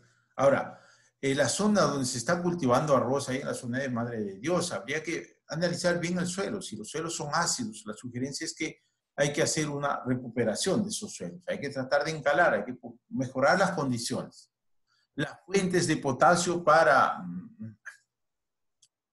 el campo tenemos el cloruro de potasio, sulfato de potasio, ¿no? Entonces, cualquiera de estas dos, dependiendo de la condición. Si no hay problema de sales, podemos usar el cloruro de potasio sin mayor problema. Pero si hay problema de salinización, es mucho más recomendable usar sulfato de potasio. En cuanto al magnesio, es núcleo central de la clorofila. Esto tiene que ver mucho con el tema de la fotosíntesis. También tiene que ver con la repartición de los fotoasimilados, crecimiento de las raíces y la mitigación de daños de los fotooxidados, mitigación del estrés por calor, etc. Entonces aquí veamos algunos ejemplos. Por ejemplo, hay semillas con bajo potasio y semillas con bajo magnesio y más aplicación foliar y semillas con adecuado magnesio. Vean ustedes la respuesta. Ahí está. Vean ustedes, en cuanto al desarrollo de raíces, igual el magnesio tiene que ver con el crecimiento del magnesio, de raíces, ¿no? Por eso a veces creen que el magnesio hay que poner ya después. No, y esto es para todos los cultivos. Esto mismo sirve para la papaya, para la piña, para todos los cultivos en general. Por eso es importante saber un poco el tema de las funciones de cada elemento. Lamentablemente por el tiempo no se puede explayar todo, ¿no? Aquí también el tema del magnesio nos muestra, ¿no?, una mejor calidad de cosecha. Entonces, si nosotros vemos aquí tratamiento sin magnesio es igual, vamos al tema de la proteína cruda, vean ustedes, 10.7 sin magnesio y con magnesio 12.8. Por eso no siempre el tema del magnesio incrementa la productividad, pero sí mejora la calidad, como se está diciendo en este cuadro. Las fuentes de magnesio tenemos al KMAG, al sulfato de potasio y magnesio, que vienen en tres presentaciones, estándar, granulado y premium. Pero también disponemos de la kieserita, que es el sulfato de magnesio. Un elemento menor, el zinc. El zinc es uno de los elementos requeridos, por ejemplo, por algunos cultivos en altas cantidades. Y dentro de este grupo está el arroz, ¿no? El arroz, el maíz, el frijol. Son cultivos altamente exigentes en zinc. Ahora, vamos a ver, por ejemplo, el tema de la deficiencia de zinc en arroz. Entonces, afecta varios procesos en la planta de arroz, tales como la generación de hormonas de crecimiento, produce enanismo en la planta, reduce el macollamiento, acorta la longitud de los entrenudos, afecta el desarrollo radicular temprano, las hojas banderas se caen sobre la superficie del agua de riego y flotan, ¿no? Entonces ahí estamos viendo, por ejemplo, aquí en el esquema. Es lo que va a pasar cuando no hay suficiente zinc. Entonces aquí hay otro estudio de niveles de zinc. Por ejemplo, se hizo un ensayo en un suelo que tenía 6 ppm de zinc en el suelo.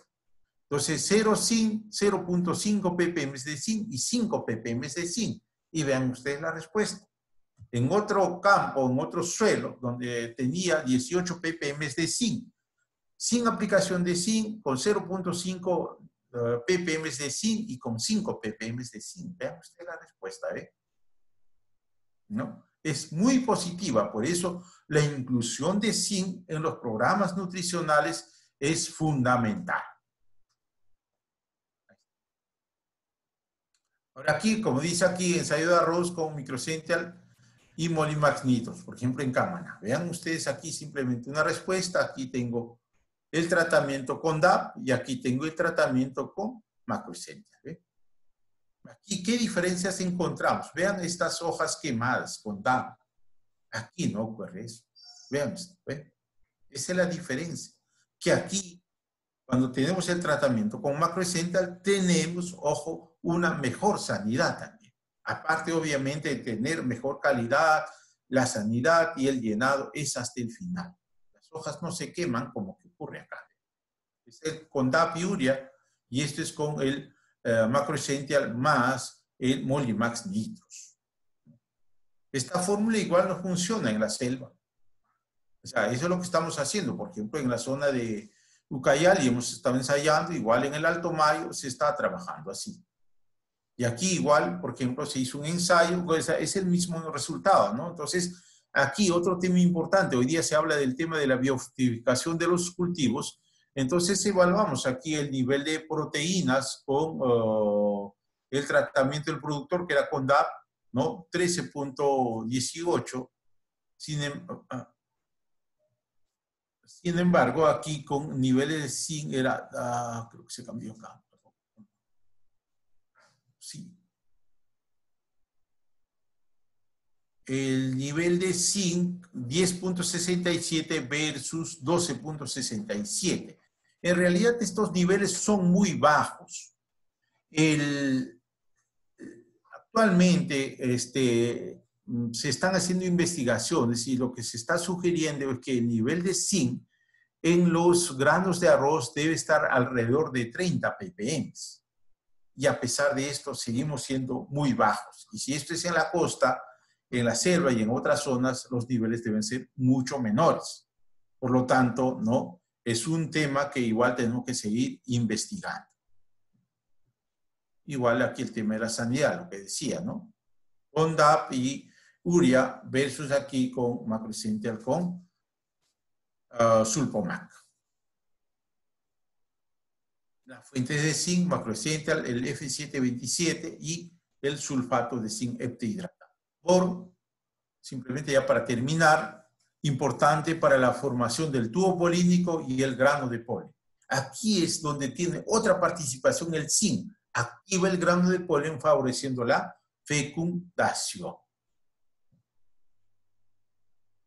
Ahora, las deficiencias de boro definitivamente en condición de selva se van a dar. Entonces, incluido, en el caso del arroz, también sugerimos la inclusión del boro en los programas nutricionales. Acabamos de cosechar un ensayo y estamos procesando la información, donde hicimos un ensayo de interacción sin boro en la zona de Jaén, ¿no? Entonces, en las próximas reuniones estaremos exponiendo esos resultados. Tenemos aquí las fuentes de boro, que puede ser el Fertibagra 15G, ¿no? Como granulado, edáfico, y tenemos el ácido bórico como fuente muy soluble.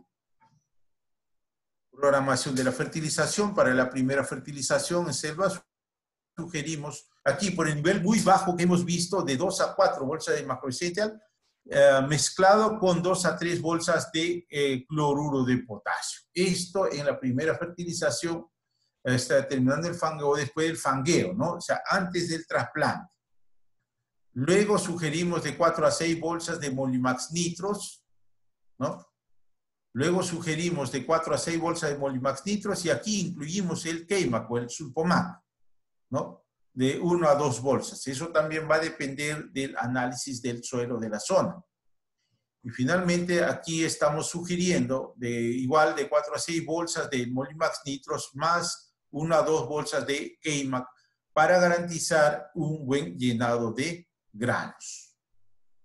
Por eso, ¿cómo llegar a altos rendimientos en el cultivo de arroz? Contar con análisis de suelo, buena preparación del suelo, utilización de semillas mejoradas o de alta calidad, nutrición balanceada con abonos molinos, obviamente, adecuado manejo del agua y uso eficiente del nitrógeno. Muy bien, creo que ya Diego algo lo dijo.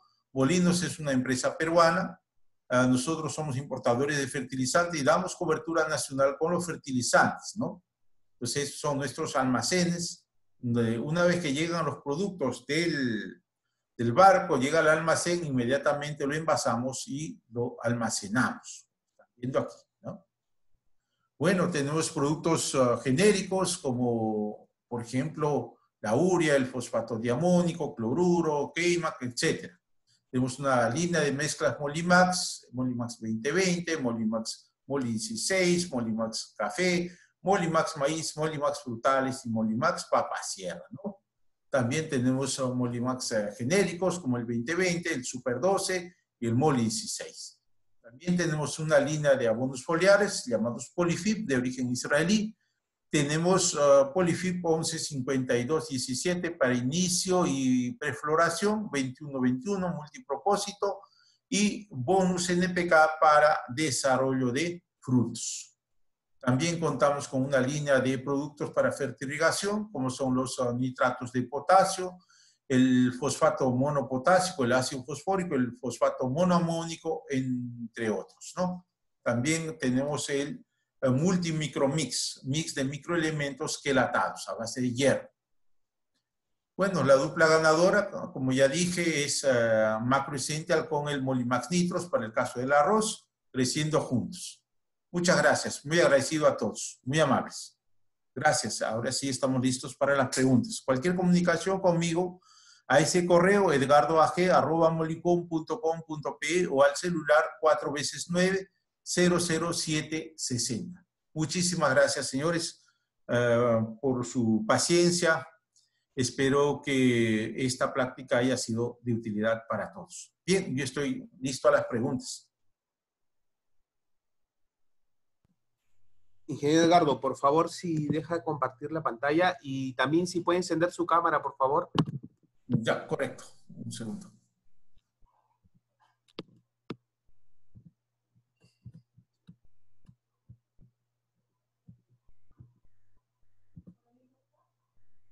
Estamos. Bien, bien, ingeniero. Muchas gracias por la exposición. Muchas gracias por la información brindada. A todos los asistentes, por favor, si tienen alguna pregunta que realizar, tienen ahí debajo una opción para poder realizarla. Y esto, bueno, es el momento en que podemos hacerla, ¿no? Mientras hacen las preguntas, hubieron 2 personas que levantaron la mano.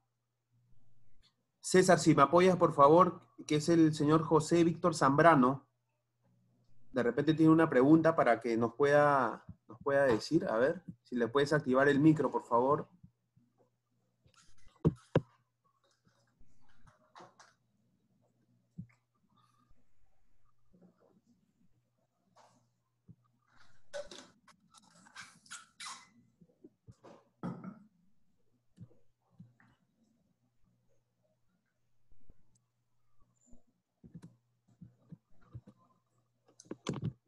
César, ¿me escuchas?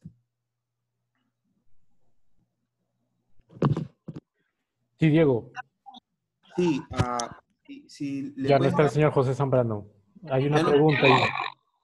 Ahí está. Ahora, ¿me escuchan? Sí, señor José, bienvenido. Buenas noches. ¿Qué tal? Buenas noches, mucho gusto. Gracias, estaba muy buena la exposición. Tengo una consulta, amigo. Mira,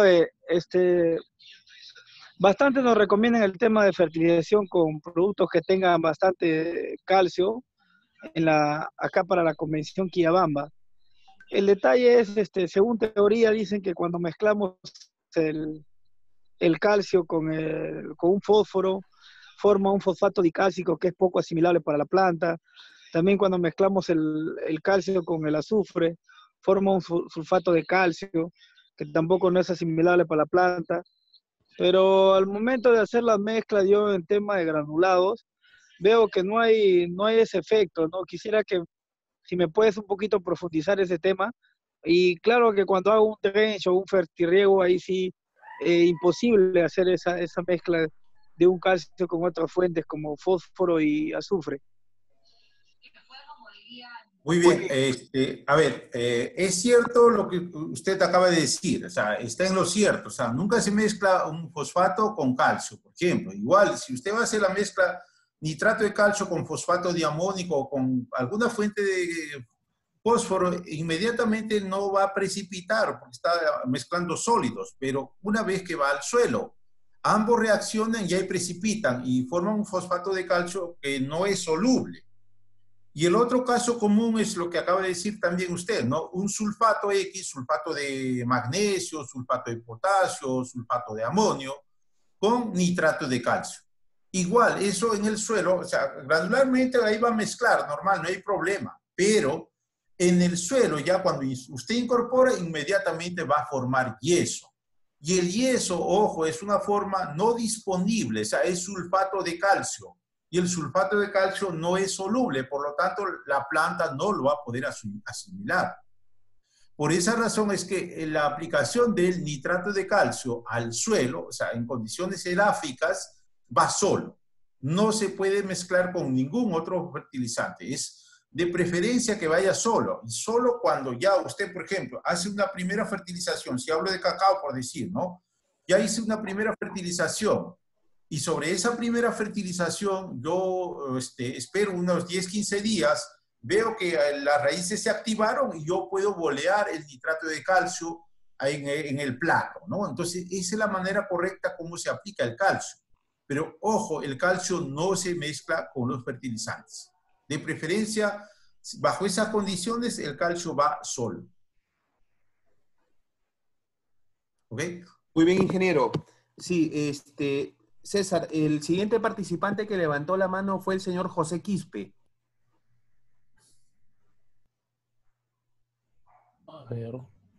A ver si puedes ver si... No, ¿estás viendo las preguntas escritas? A ver, ahorita lo sí, reviso. aquí hay uno que habla del BRICS en el cacao.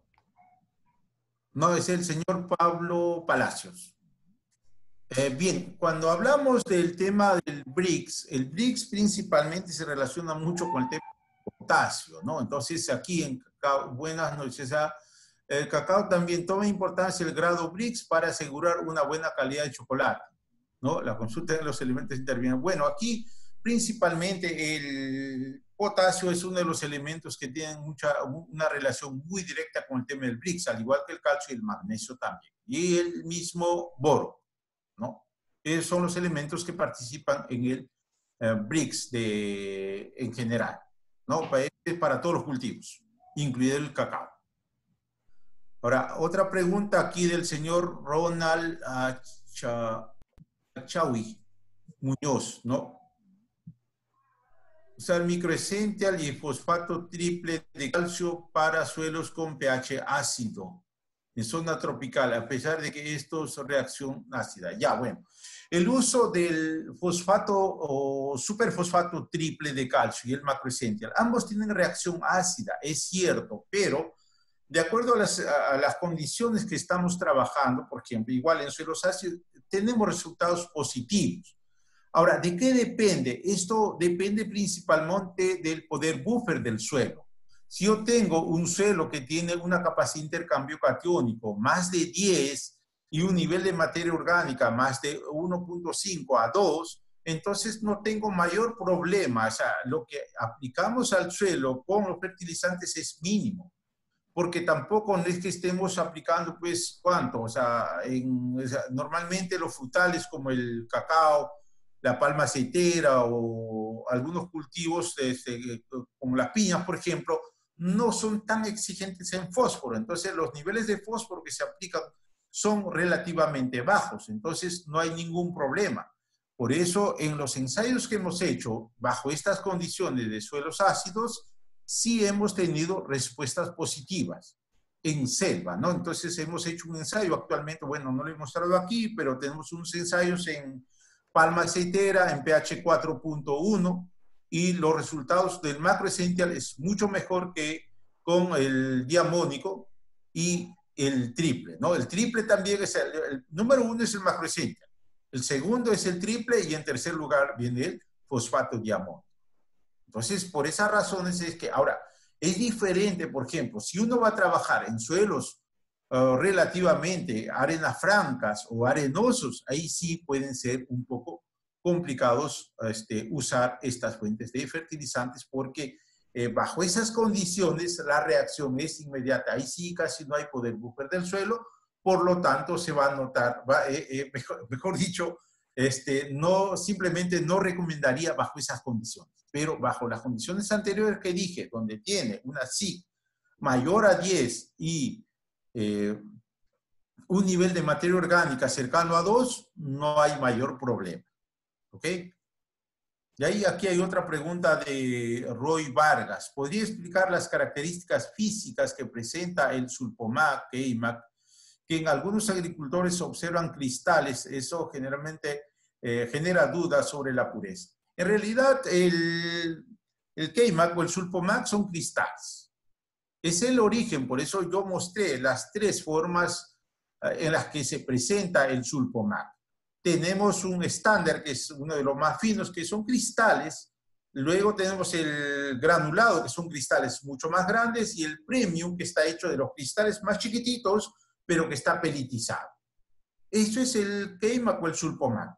Entonces, ahora, ¿cuál reacciona más rápido? Teóricamente, el que debe reaccionar más rápido son los que tienen partículas más pequeñas. En este caso sería el Sulpomac Premium, seguido por el Sulpomac estándar y finalmente el Sulpomac granular, ¿no? Entonces, ahí no hay problema. Repito, el mineral, la lambegnita, es un cristal. O sea, el producto como tal, naturalmente, son cristales, pero son cristales solubles. Ojo, no es que esto yo pongo el agua y se disuelve, no, la solubilidad es relativamente lenta. Si usted pone estos cristales en un vaso de agua, más o menos a los 8 días, 10 días se va a disolver completamente, ¿no? Eso es lo que nosotros queremos en el suelo. En el suelo no queremos un producto así como la urea que se disuelva rápidamente y se pierde, ¿no? Entonces, aquí tenemos esa chance con este producto que tiene una disolución relativamente lenta, ¿no? Peor todavía si estamos trabajando en condiciones de trópico, donde el magnesio, por ejemplo, es muy móvil dentro del suelo, entonces se va a lavar. Eso no queremos. Queremos una fuente que tenga relativa, o sea, una solubilidad relativamente lenta, ¿no? Es lo que se quiere o es lo que se busca, ¿no? Eso es. No sé si hay alguna otra pregunta más. Ingeniero, hay otra pregunta. Dice, buenas noches, ingeniero de la Luna. ¿Qué experiencia tiene con respecto al silicio y en qué momento y dosis se recomienda la aplicación? Si es que hay... Bueno, experiencia... sigue trabajando con un silicio específico, no lo tengo, pero trabajé en algún momento con una prueba que hice con un ácido húmico que traía silicio y todo esto, pero era un complejo de una materia orgánica de ácidos húmicos, incluyendo silicio. Entonces sí, la verdad que la interacción con el abono mineral es buena, es positiva, fue positiva. Ahora, en el mercado, ojo, hay muchos silicios. Entonces, ojo, depende de la forma del silicio. Entonces, ahí es importante saber, el silicio tiene que ser soluble, porque pues si alguien dice que tengo silicios y es un óxido de silicio, el óxido de silicio no es soluble. Ojo, entonces, por eso ahí hay que ver la fuente que están utilizando para la agricultura. Tiene que ser un silicio soluble. Silicato de magnesio, por ejemplo, es una fuente en la cual, digamos, tiene una buena solubilidad, pero con un óxido de silicio, ojo, no nos va a servir. Por eso depende, o sea, eso es muy importante, ¿no? Resaltar la solubilidad. Un producto es útil para la planta cuando es soluble, pero cuando no es soluble, químicamente puede estar, pero eso no me va a servir. ¿Ok? No sé si hay alguna otra pregunta.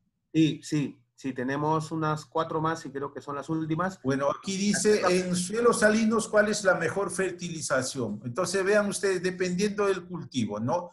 Ahora, si hablar de suelo salino es ver, pues, que realmente cumpla, de que tiene más de 4 milimoles o 10 de sales, que tiene un % de sodio intercambiable menor a 15, ¿no? Entonces, de acuerdo a esas condiciones. Eso es un suelo salino, pero es diferente a que tengamos un suelo salino sódico, ¿no? Eso cambia también, porque en el salino sódico ya es otro manejo, ahí de preferencia, ahí es la predominancia ya de sodio.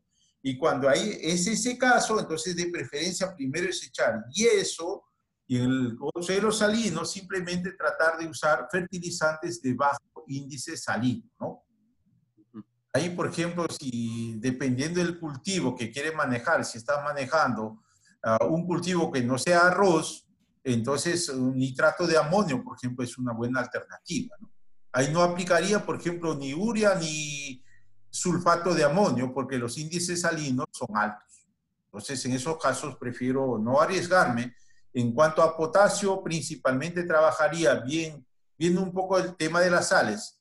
En primer lugar, trabajaría con nitrato de potasio y en segundo lugar con sulfato de potasio. Entonces, eso va a depender también del análisis. O sea, sales es un término muy amplio. Sales está constituido por iones, aniones y cationes. Entonces, ¿qué anión, qué catión predomina? Entonces, en base a eso yo decido qué fuente usar. Ojo, por eso hay que tratar de tener el análisis completo para tomar la decisión para ver qué fuentes aplicamos. Así es. Ingeniero, acá hay dos preguntas que redundan sobre el cadmio y preguntan, ¿es aceptable que en este cultivo encontremos cadmio? ¿Qué tan dañino puede ser para la salud? ¿Y cómo podemos identificar si este cultivo tiene dicho elemento? Por último, ¿qué recomienda para evitar tener problemas a futuro y evitar las restricciones de la Unión Europea? Muy bien, el tema del cadmio en sí, como cuando ya es, digamos, agudo el problema, entonces hay un amarillamiento. Entonces yo mostré justamente esa imagen de la planta de cacao, que tenía una especie, un síntoma de amarillamiento como una deficiencia de hierro. Es decir, esto es un metal pesado, y un metal pesado tiene la capacidad de suplir las funciones de otro elemento. En este caso, el cadmio estaba supliendo a las funciones del hierro. Entonces, cuando encontramos niveles muy elevados, sobre todo más de 100 ppm a nivel del suelo, entonces es casi probable que la planta puede mostrar deficiencias del elemento como tal, ¿no? Ahora, ¿cómo saber cuánto hay? Para eso necesitamos tener los análisis de tejidos. No hay otra alternativa para ver qué tanto está asimilando la planta. Ahora, ¿cómo evitar esa asimilación? Esa es la pregunta secundaria. También lo dije, ¿no? Entonces, concentrando otros iones como calcio, como magnesio, como zinc, ¿no? Entonces, como fósforo mismo, de tal forma de que inhiban la absorción del cadmio. Entonces, esa es la manera correcta. O en todo caso, acomplejando, echando materia orgánica, pero materia orgánica libre de metales pesados. Ese es el otro punto que también lo dije, ¿no? Por esa razón es que necesitamos nosotros tener todo analizado. Entonces, la inclusión de las materias orgánicas, por ejemplo, hoy en día el tema de los microcarbonos, ¿no? Está de moda. Eso es una manera que está funcionando bien para evitar la asimilación del cadmio por parte de la planta. El tema de biochar, no sé si lo han escuchado, pero ese es microcarbono. Con eso un poquito se está contrarrestando la mayor asimilación del cadmio por parte de la planta. ¿Ok? ¿Cuál otra pregunta tenemos, Diego? Sí, ingeniero. Ya por el tema del tiempo, creo que unas dos más y ya damos por concluidas las preguntas. En el cultivo de papaya, ¿es recomendable o genera algún problema el cloruro que posee, el cloro que posee el cloruro de potasio? Mira, sí que por experiencia no ha habido ninguna contraindicación, pero es posible, ¿no? O sea, ya un exceso nivel de cloruros puede sí afectar de alguna manera. Por eso en el programa que yo hice, principalmente el cloruro lo estoy un poquito amortiguando con el K-MAC o el Sulpomac, de tal forma de que no concentre una elevada concentración de cloro. Entonces, esa es una alternativa, pero si vemos, por ejemplo, que hay alguna contraindicación, entonces es mucho más conveniente trabajar con sulfato de potasio o nitrato de potasio. Si es fertilización, ojo, yo preferiría trabajar con estas dos fuentes y no con cloro. Es mi sugerencia. Así es. A ver, para suelos de selva, en suelos ácidos, ¿qué tan disponible es el fósforo? Y lo otro, ¿es más recomendable usar cloruro de potasio o sulfato de potasio en suelo ácido? Bien, si nosotros vemos las fuentes de, perdón, a ver, se me fue la idea.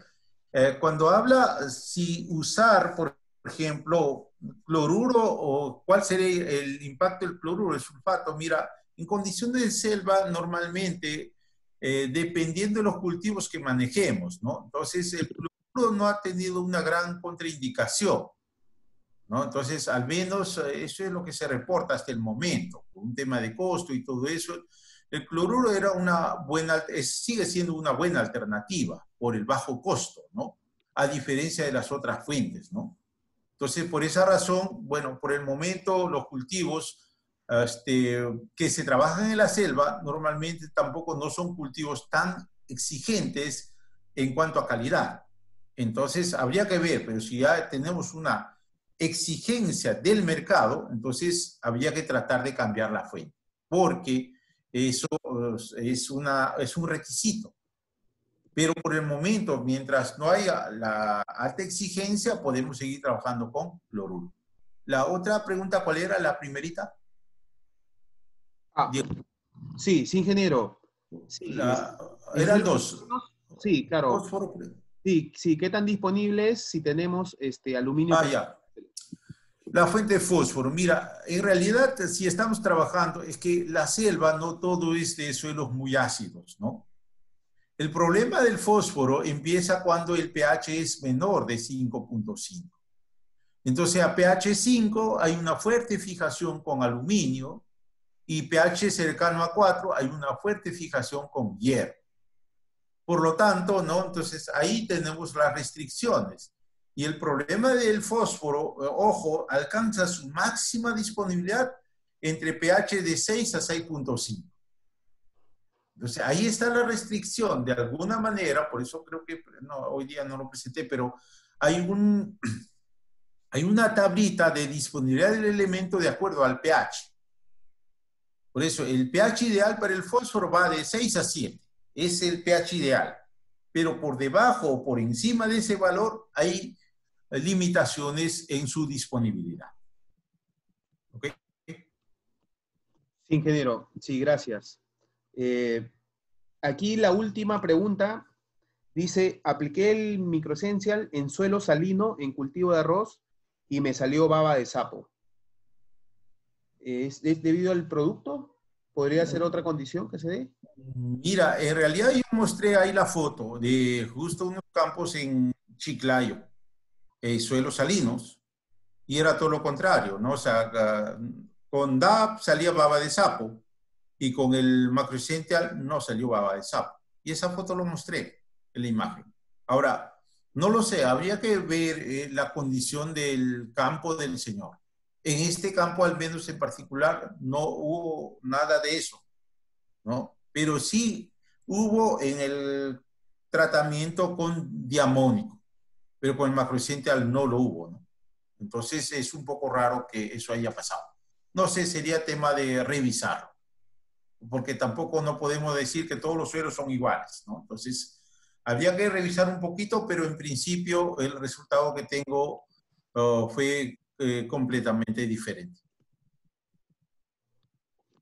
Muy bien, ingeniero. Gracias por las respuestas. Y gracias por la charla tan buena que nos acaba de dar. Bien, estimados señores, agradeciéndole a todos por el tiempo que se han tomado en poder... Sí. No olvidemos las votaciones, por favor. Sí, eso lo voy a decir al final, doctor. Muchas gracias. Quisiéramos, por favor, antes de retirarnos, le vamos a pasar una breve encuesta. Por favor, si pudieran responderla antes de salir. Eso sería todo con nosotros. Ya les estaremos invitando a otra capacitación. Muchas gracias y buenas noches.